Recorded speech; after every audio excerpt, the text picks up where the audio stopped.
Hey everyone, Hannah Mouse One here, and today I'm doing a basic challenge where I'm going to be making a paper crane out of origami, and every time the sheet of paper I'm using will be a quarter of the size of the previous one. I do 4 different models. I do have a confession to make about this video. I lost the footage twice, so as you can see the paper I'm using is already incredibly creased, so obviously it's a lot easier for me to make the models, but obviously I still had to make it the first time. The only real difference is I knew how many steps I could do, and I knew 4 was my limit. So, yeah, I just kind of knew the outcome before I started this time.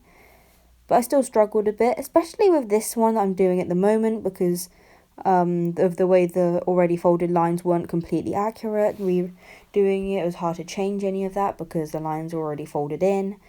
But I did what I could, and I think it's alright. And then I'll go on to the one which is a quarter of the size again, and this one was where I started to experience a few troubles, but obviously because the pre-fold's already in it, it was a lot easier. The first time I did the challenge I really struggled with this one, but I was able to just about get through, and it was so much easier now that I already had the folds in. I could pretty quickly and easily just happen to fold it into the correct shape. I think it worked really well, and I think it's super cute.